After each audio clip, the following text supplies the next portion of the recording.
நுவலி விளையாடி நேயர்களுக்கு ஒரு இரங்கல் பதிவு. நடிகரும் இயக்குனரும் தயாரிப்பாளரும் சிறந்த திரைக்கதை வசன அர்த்தாவுமான கே. பாக்கியராஜ் அவர்கள் சற்று நேரத்திற்கு முன் இறந்துவிட்டார். 73 வயதான இவர் மறைந்தது அனைவருக்கும் பெரிய அதிர்ச்சியாக இருக்கின்றது. 1953 ஜனவரி 7 இவர் பிறந்திருக்கின்றார். கோபிச்செட்டிப்பாளையத்திற்கு அருகே உள்ள வெள்ளாங்கோயில் தான் இவர் பிறந்த ஊர். இவர் திரையுலகத்திற்கு வந்தது 1977 பாரதி ராஜா அவர்கள் இயக்கிய 16 வயது நிலை படத்தில் அவருக்கு உதவி இயக்குநராக பணிபுரிந்துதான் திரையுலகத்திற்குள் அடியெடுத்து வைத்தார்.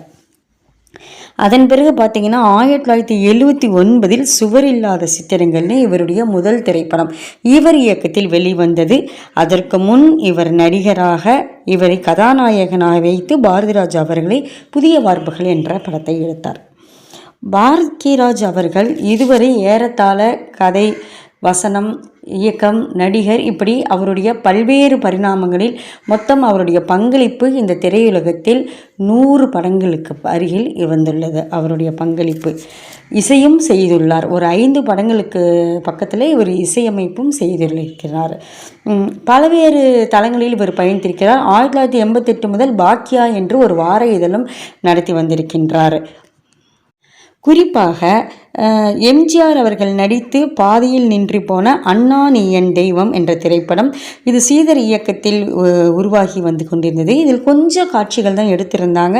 அதன் பிறகு அவங்களால எடுக்க முடியல. அந்த காட்சிகளை வைத்து கொண்டு இவர் இரட்டை வேடத்தில் நடித்து அவசர போலீஸ் 100 அப்படின்னு எடுத்து வெளியிட்டார். இது பெரும் வரவேற்பை பெற்றது. ஏன்னா ஏற்கனவே கொஞ்சம் காட்சிகள் எடுத்துட்டாங்க. அதை பொருந்துமாறு ஒரு கதையை உருவாக்கி இவர் எடுத்த இந்த திரைப்படம் அனைவராலும் பாராட்டப்பட்டது.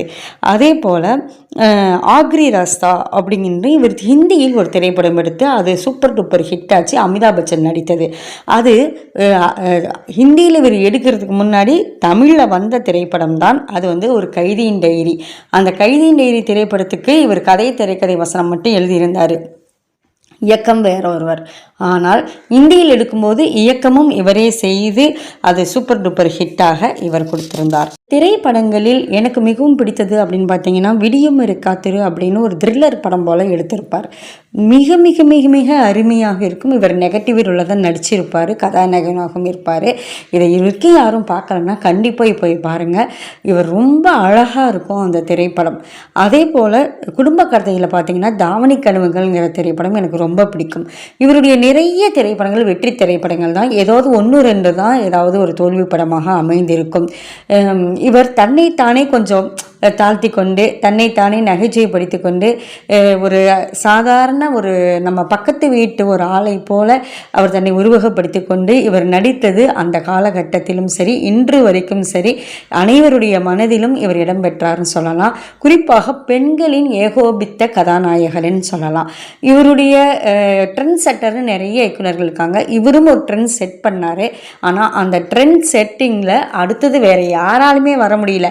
இவருடைய படங்களை வெற்றி முதல் படத்தை விட அடுத்த படத்தை அதிகமாக நாட்கள் ஓடி வசூல் செய்து சாதனை புரிந்து இவருடைய படத்தை இவரால் தான் தோற்கடிக்க முடிந்ததை தவிர வேற யாராலையும் செய்ய முடியலைங்கிறது இதில் ஒரு குறிப்பிடத்தக்க விஷயம். இவருடைய பாணியை யாராலையுமே பின்பற்ற முடியவில்லை. அதை பின்பற்றி 1-2 திரைப்படங்கள் ஒரு நடிகர் நடித்திருந்தார். ஆனால் அவருக்கு வெற்றி தரவில்லை. அப்படி பார்த்தீங்கன்னா திரு கே. பாக்கியராஜ் அவர்கள் நிறைய படங்களை எடுத்திருக்கின்றார், நடித்திருக்கின்றார். குறிப்பாக திரைக்கதை எழுதுவதில் இவரை விட சிறந்தவர் யாருமே இல்லை அப்படின்னு நம்மளுடைய திரைப்பட வரலாற்றிலேயே திரைப்பட புத்தகத்திலேயே இடம்பெற்றுவிட்டவர் திரு கே. பாக்கியராஜ் அவர்கள். அப்படிப்பட்ட சிறந்த திறமையாளரான சாதனையாளரான கே. பாக்கியராஜ் அவர்கள் இறந்தது நம் அனைவருக்கும் மிகப்பெரிய அதிர்ச்சி. அவருக்கு ஆழ்ந்த அனுதாபங்கள் மற்றும் இரங்கல்களை நுவலி விளையாடி தெரிவித்துக் கொள்கின்றது.